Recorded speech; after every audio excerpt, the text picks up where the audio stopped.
ओम शांति।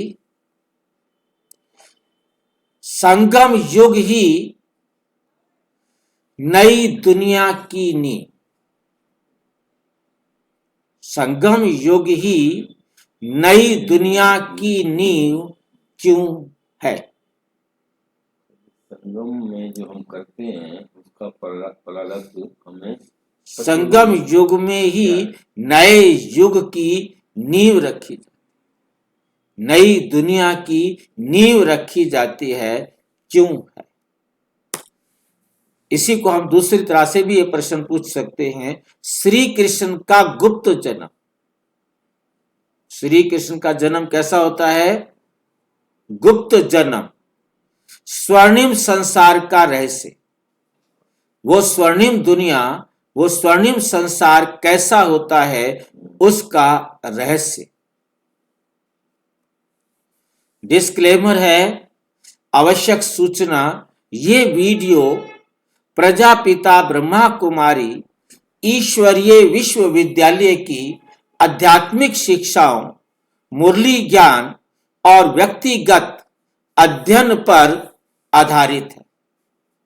इसका उद्देश्य किसी धर्म शास्त्र या व्यक्ति का खंडन करना नहीं, बल्कि आत्मिक जागृति और सकारात्मक जीवन मूल्यों को साझा करना है। सभी दर्शक इस ज्ञान को आत्मिक चिंतन के रूप में ग्रहण करें। एक प्रश्न जो पूरी दुनिया बदल देता है, जो जिस प्रश्न की हम आज चर्चा करने जा रहे हैं, एक प्रश्न जो पूरी दुनिया ही बदल देता है। आज हम एक ऐसे प्रश्न पर चिंतन करने जा रहे हैं जो केवल दर्शन नहीं, दर्शन माना फिलॉसफी नहीं, बल्कि भविष्य की दुनिया की चाबी है। भविष्य के दुनिया की चाबी है। इतना वंडरफुल ये क्वेश्चन आज जो है ना हमारे सामने है। वो क्या है कि संगम युग को ही नई दुनिया की शुरुआत का आधार क्यों कहा जाता है? अंडा पहले, मुर्गी पहले, पता नहीं क्या क्या क्या क्या, दुनिया कैसे बनी, क्या हुआ। दुनिया अनेक प्रकार के प्रश्न लेकर के कोशिश कर रही है कैसे संसार बना होगा, कैसे संसार चला होगा। परंतु आज हम इस संसार को कैसे आरंभ हुआ, कैसे उसकी नींव डाली गई, उस सारे को आज हम समझने का प्रयास करेंगे। आज दुनिया दुख, भय, असुरक्षा और संघर्ष से भरी हुई है। लेकिन हर मनुष्य के दिल में एक मौन इच्छा है। एक मौन इच्छा है। मौन इच्छा माना अंदर अंदर चाहता है, अंदरूनी चाहता है। हर एक मनुष्य के दिल में एक मौन इच्छा है। काश चाहता है हर, काश एक नई शुद्ध और सुखमयी दुनिया फिर से आ जाए। सब चाहते हैं, अंदर ही अंदर, बाहर से कहते हो ना कहते हो, परंतु अंदर ही अंदर सब चाहते हैं हमारे लिए एक नई शुद्ध सुखमय दुनिया फिर से आ जाए। ब्रह्मा कुमारी का ज्ञान कहता है नई दुनिया कभी अचानक नहीं आती। ऐसे अचानक नहीं आ जाती है नई दुनिया। उसकी नींव संगम युग में रखी जाती है। नई दुनिया की नींव संगम युग में रखी जाती है। अचानक नींव नहीं लग जाती, उसकी रखी जाती। युगों का रहस्य, आज हम युगों का रहस्य समझेंगे। संगम युग क्या है, युगों का रहस्य, और उसमें संगम युग क्या है। मुरली है 18 जनवरी 1969 जिस दिन ब्रह्मा बाबा अव्यक्त हुए, उस दिन की मुरली है। बाबा स्पष्ट कहते हैं, मैं संगम पर ही आता हूं। क्यों? क्योंकि यही पुरानी दुनिया का अंत और नई दुनिया की शुरुआत होती है। संगम युग पर ही नई दुनिया की शुरुआत और पुरानी दुनिया का अंत होता है। 4 युग हैं, सतयुग, त्रेता, द्वापर और कलयुग। 4 युग हैं। इन चारों युगों के बीच में एक अत्यंत सूक्ष्म और गुप्त काल है, वो है संगम युग। ये वही समय है, संगम युग, ये वही समय है जब पुरानी दुनिया समाप्त हो रही होती है, नंबर 1। नंबर 2, नई दुनिया की आत्माएं तैयार हो रही हैं।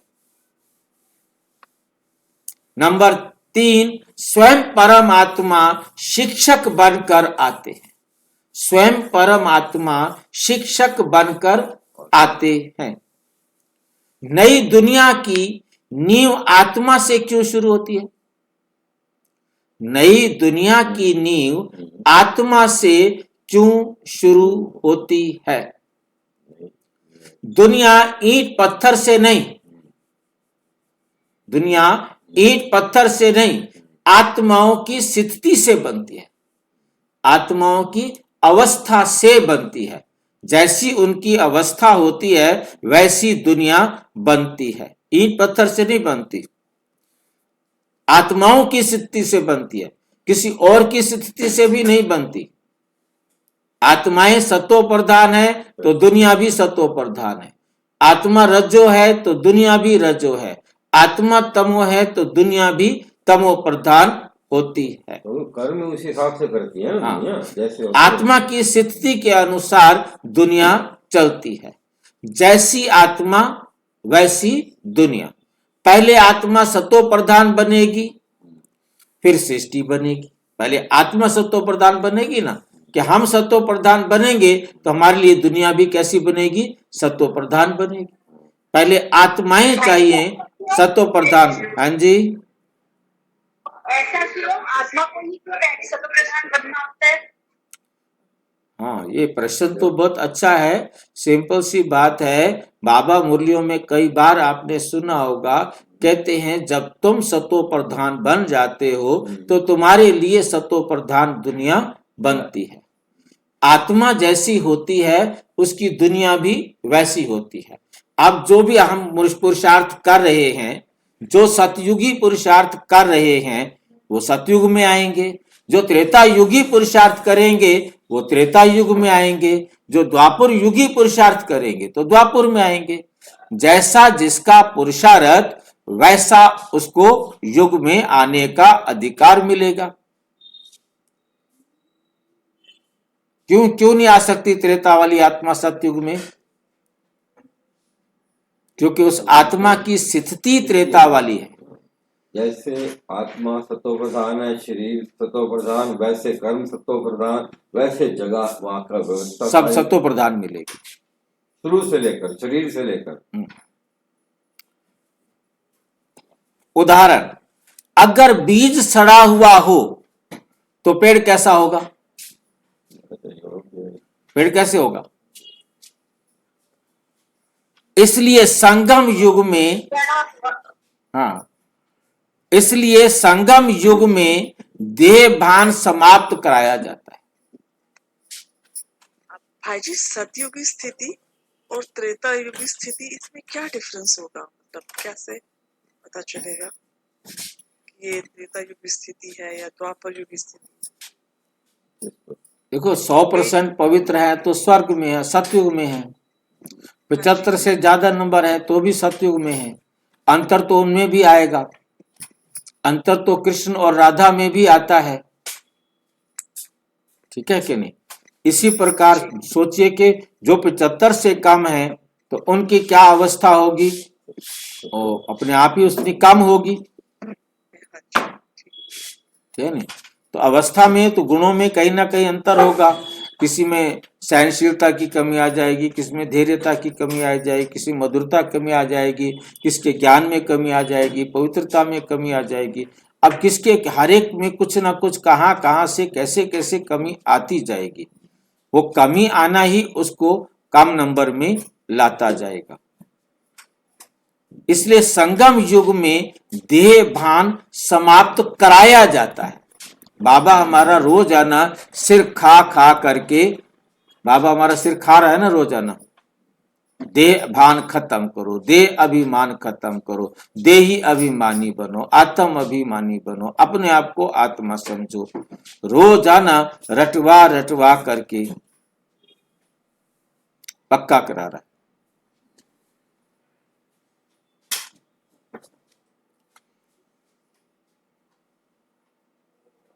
देह भान समाप्त कराया जाता है, आत्मा की शुद्धि कराई जाती है, संस्कार बदले जाते हैं, आत्मा की शुद्धि कराई जाती है, संस्कार बदले जाते हैं।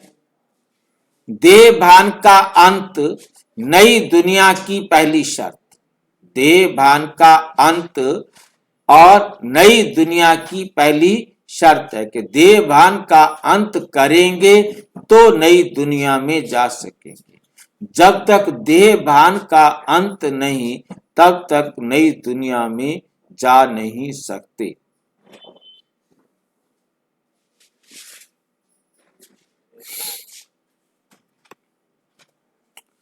नई दुनिया की सबसे पहली विशेषता है देह भान नहीं होता, वहां देह का भान ही नहीं होता। वो अपने आप को समझते हैं कि हम आत्मा हैं,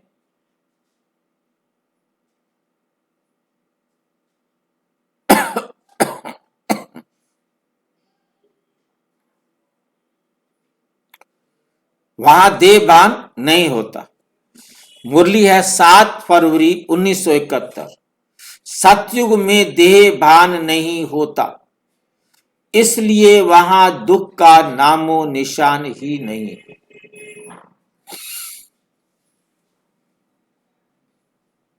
इसलिए वहां देह भान का नामो निशान नहीं है।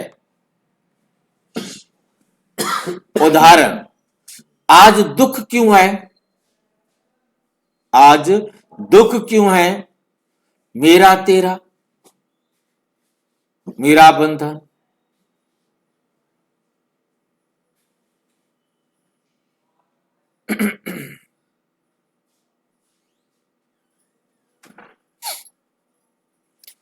मेरा तेरा, मेरा धर्म, मेरा परिवार। जब मेरा तेरा खत्म हो तो झगड़ा भी खत्म हो। जब तक मेरा तेरा खत्म नहीं होगा, तब तक झगड़ा भी खत्म नहीं होगा। पहली सुबह जब सब आत्माएं अजनबी होगी, किसकी पहली सुबह बता रहे हैं? सतयुग की।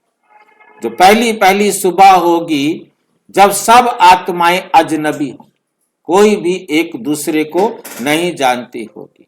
नई दुनिया का पहला दिन अत्यंत वंडरफुल होगा, बहुत ज्यादा वंडरफुल होगा। मुरली है 21 मार्च 1970। इसको नोट करके रख लो अपने पास। 21 मार्च 1970। सतयुग के पहले दिन सब आत्माएं स्वतंत्र होंगी, कोई रिश्ते नहीं होंगे। सतयुग के पहले दिन सब आत्माएं स्वतंत्र होंगी, कोई रिश्ते नहीं होंगे, कोई रिश्ते नहीं होंगे।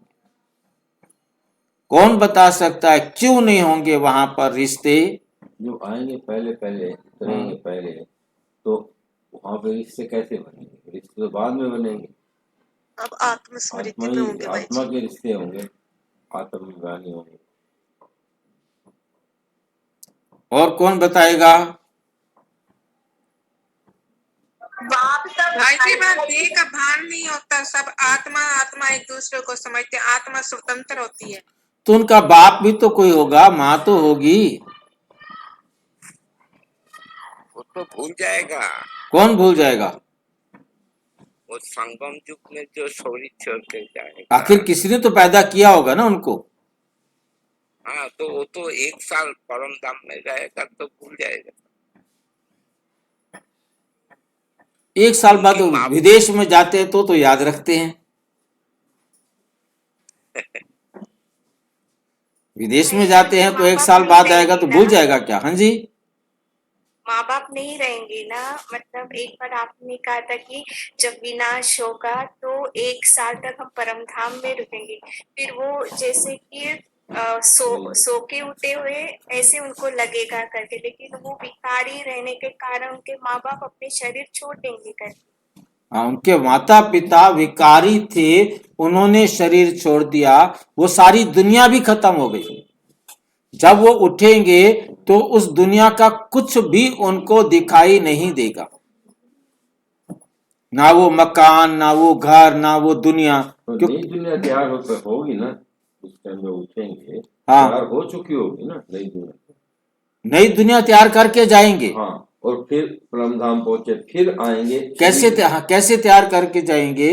जैसे किसी ने अपना बंकर उत्तरी कोरिया में बनाया है, किसी ने अपना बंकर रशिया में बनाया है, किसी ने अपना बंकर अमेरिका में बनाया है, किसी ने इंडिया में बनाया, तो किसी ने चीन में बनाया, तो किसी ने किसी और देश में बनाया है। वो बंकर जो बने हैं, उन बंकर्स में केवल वही आत्माएं शरीर सहित जाएंगी जिनका शरीर सुरक्षित रहना है।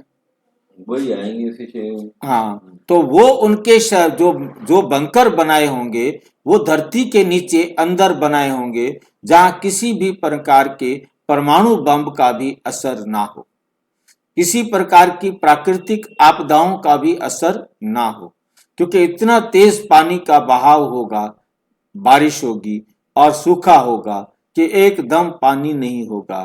तो एक ऐसी स्टेज भी बनेगी, तो जो जो यहाँ पर जलाया जाने वाला होगा वो जल जाएगा। सभी सभी प्राणी, सभी शरीर, सब कुछ एकदम साफ हो जाएगा। अब उसके बाद वो आत्माएं आएंगी, आकर के उनका फिर से शुरू होगा। वो पहले नंबर वाली होगी। वो पहले नंबर वाले वो अब वो अपने शरीर को जहां सुरक्षित रख के गए हैं, वो सारे के सारे महल, क्योंकि धरती पिघलेगी, सारे खंड एक खंड बनेंगे, तो सारे महल आसपास ही आ जाएंगे। और आसपास आ जाएंगे तो 1 साल बाद वापिस आएंगे तो अपने शरीर को पहनकर खड़े हो जाएंगे। अब बाहर निकलेंगे, कोई है ही नहीं, छोड़ के गए थे, कुछ पता ही नहीं, बस इतना पता है कि ठीक है भाई, अनजान होंगे, अनजान, एकदम अनजान। तो सतयुग के पहले दिन सब आत्माएं स्वतंत्र होंगी, कोई रिश्ते नहीं होंगे, उनका आपस में कोई रिश्ता नहीं होंगे, कोई माँ बाप भाई बहन, कोई ऐसा किसी भी प्रकार का रिश्ता नहीं होगा, ना कोई बाप। हाँ जी, हाँ जी। भाई भी जैसे वो शरीर छोड़ के जाएंगे तो शरीर छोड़ेंगे तो वो उसी एज में छोड़ेंगे ना, तो उसी एज से स्टार्ट होगा। बिल्कुल। तो फिर 150 साल कैसे होगा? 30-35 साल वहां हो गए, 100 साल आगे हो जाएगा। 150 साल क्यों नहीं होगा? 150 साल क्यों नहीं होगा? अगर किसी ने 30 साल में शरीर छोड़ा है, वो आगे 30 साल से तो स्टार्ट करेगा ना फिर। हाँ, उसके 30 साल तो हो गए ना। सतयुग था ना भी वहां पर, के नहीं था? हेलो, हाँ संगम पर सतयुग था ना। हाँ, हाँ जी, हाँ जी। सिर्फ उनके लिए सतयुग था, बाकियों के लिए तो सतयुग नहीं था ना। मतलब वो 30 साल सतयुग के पहले ही चीजें हैं। वहीं से उनके ये सतयुग 1200 रहेगा ना, 50 साल संगम, 100 साल जो है इसी 5000 साल में से जाएंगे। 50 साल कलयुग के, 50 साल सतयुग के संगम में चले जाते हैं। 1200 में 150 को 8 से गुणा करो तो क्या होगा? 150 को 8 से भाग करो तो 150 साल आएगा ना। 1200 को 8 से भाग करो तो 150 साल आएगा, और 1250 करेंगे तो ज्यादा आएगा।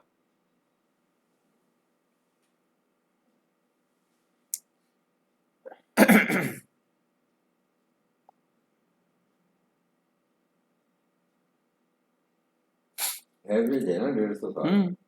वहां कोई बाप नहीं होगा, कोई मां नहीं होगी, कोई भाई नहीं होगा, कोई बहन नहीं होगी। जो भी सारे खड़े होंगे वो सब बिना मां बाप के, बिना भाई बहन के, एकदम एकदम अनाथ।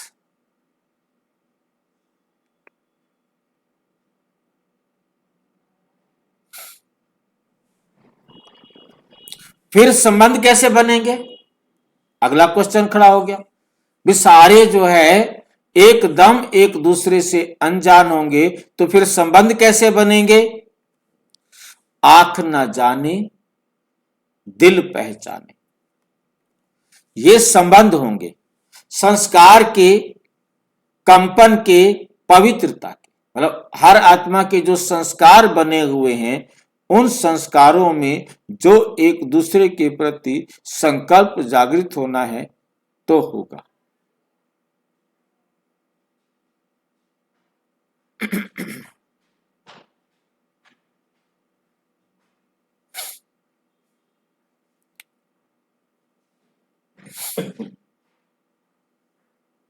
तो संबंध बनने का आधार नंबर 1 संस्कार, जो आत्माएं अपने साथ संस्कार लेकर के गई हैं।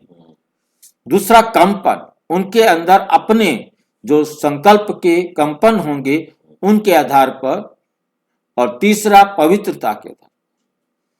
कोई एकदम पवित्र है, उसे पतित है, लिख दिया उसने मैं पवित्रता हूं,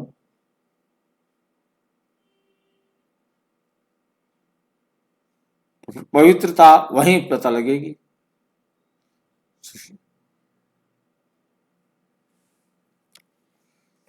श्री कृष्ण का जन्म संगम युग का फल। श्री कृष्ण का जन्म क्या है? संगम युग का फल है। बहुत बड़ा भ्रम है कि श्री कृष्ण द्वापर युग के अंत में जन्म लेते हैं। दुनिया वाले क्या कहते हैं कृष्ण का जन्म कब हुआ?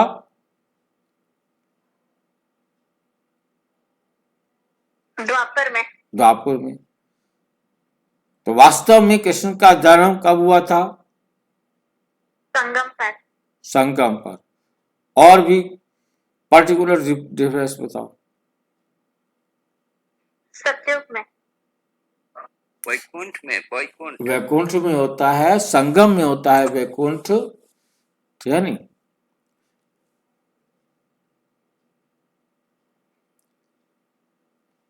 बहुत बड़ा भ्रम है कि कृष्ण द्वापर युग के अंत में जन्म लेता है। दुनिया वाले क्या समझते हैं कि कृष्ण का जन्म द्वापर के अंत में होता है। भाई जी, क्योंकि गीता द्वापर में लिखी गई थी ना, तो शायद इसलिए लोग उससे कोरिलेट कर देते हैं कि कृष्ण का जन्म भी द्वापर में हुआ।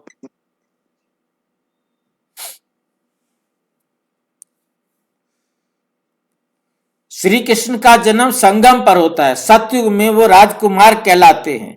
सतयुग में वो क्या कहलाते हैं? राजकुमार कहलाते हैं। संगम युग तैयारी और सतयुग परिणाम। संगम युग पर कृष्ण क्या करते हैं? तैयारी करते हैं, और सतयुग में उसका परिणाम होता है, फल मिलता है। श्री कृष्ण क्यों राजकुमार है?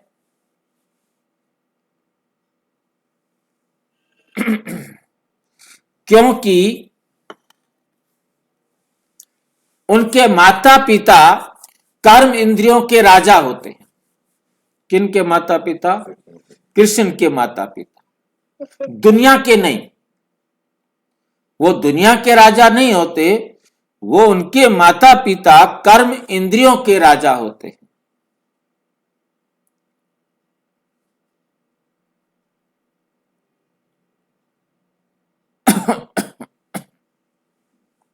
दुनिया के नहीं होते वो राजा।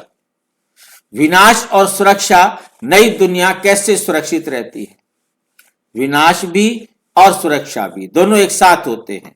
एक तरफ नगाड़े बज रहे होंगे और दूसरी तरफ प्रत्यक्षता का भी नगाड़ा बज रहा होगा। पर ड्रामा पहले से विशेष विकर्म को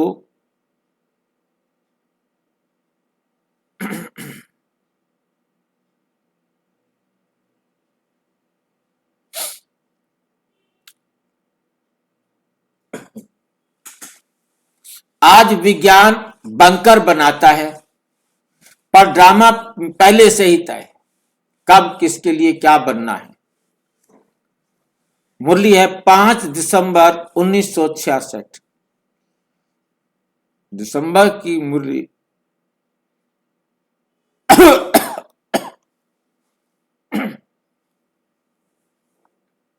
जो आत्माएं नई दुनिया में आने वाली हैं उनके शरीर सुरक्षित रहेंगे।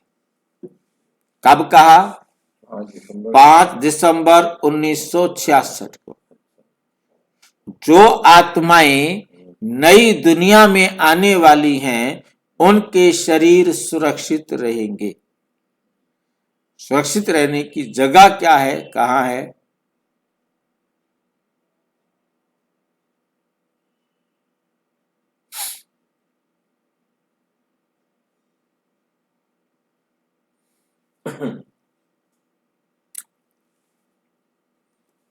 उदाहरण, जैसे बीज मिट्टी में सुरक्षित रहता है, वैसे ही नई दुनिया के बीज सुरक्षित रहते हैं।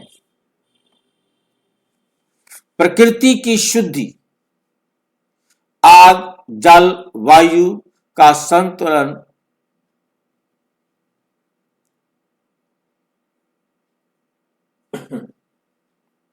प्रकृति की शुद्धि, आग, जल, वायु का संतुलन, आग का, जल का और वायु का बैलेंस्ड रहा।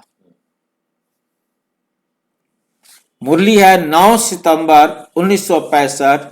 प्रकृति भी आत्माओं के अनुसार सतो प्रधान बनती है। प्रकृति भी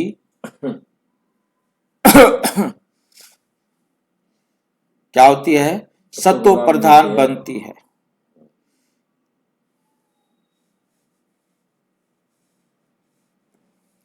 समुद्र का पानी मीठा, धरती शुद्ध, फल फूल प्राकृतिक हो जाते।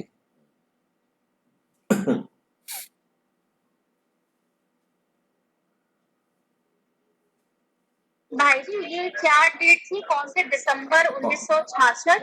66 5 दिसंबर 9 सितंबर 1965। प्रकृति भी, हाँ जी, 9/12 थी ना, 9 दिसंबर, जिसमें था कि जो सतयुग में आने वाली आत्माएं वो सुरक्षित रहेंगी। 5 दिसंबर वो अलग है, 5 दिसंबर 1966। वो अलग है भाई। ये 5 दिसंबर 1966 अच्छा, और ये है 9 सितंबर 1965। प्रकृति भी आत्माओं के अनुसार सतो प्रधान बनती है। आत्माएं सतो प्रधान हो जाती हैं तो प्रकृति भी सतो प्रधान बनती है। समुद्र का पानी मीठा, अभी समुद्र का पानी खा रहा है। धरती शुद्ध, फल फूल प्राकृतिक, है मुक्त संसार, क्योंकि सभी सतो प्रधान, सभी क्या हैं? सतो प्रधान। मुरली है 14 अप्रैल 1972।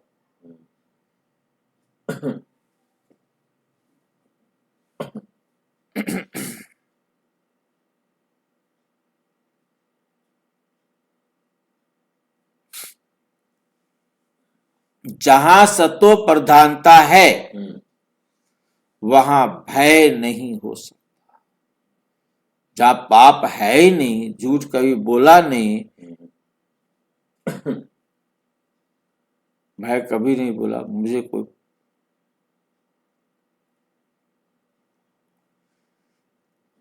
तो वहां भय नहीं हो सकता है।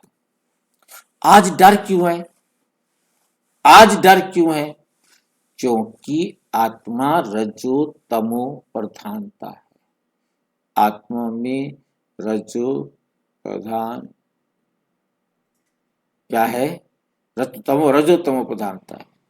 आज डर क्यों है? क्योंकि रजो तमो प्रधानता है। निष्कर्ष, संगम युग क्यों सबसे महान समय है? संगम युग क्यों सबसे महान समय है?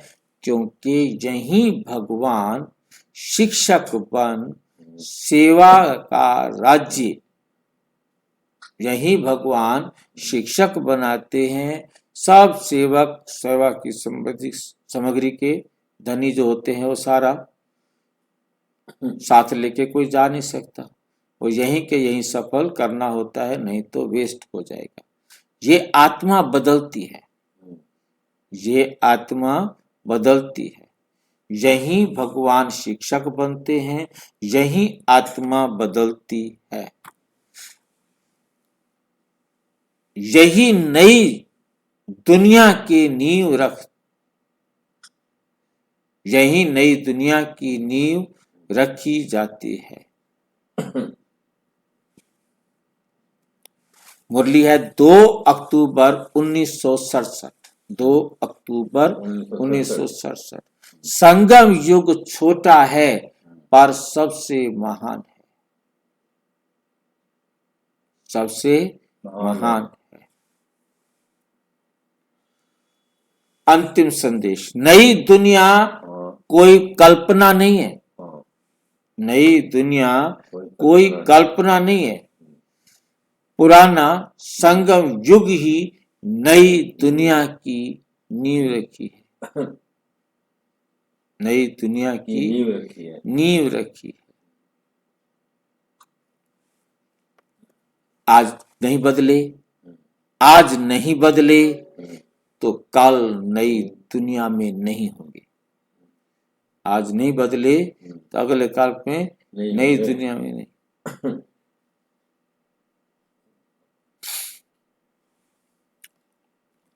अच्छा, ओम शांति। और विस्तार से जानने के लिए प्रजापिता ब्रह्मा कुमारी ईश्वरीय विश्वविद्यालय के किसी भी सेवा केंद्र पर संपर्क करें। और यदि कोई प्रश्न है तो 9213106986 पर केवल अराटाई या टेलीग्राम करें। 9650692270 पर केवल व्हाट्सएप करें। ओम नहीं, ओम शांति।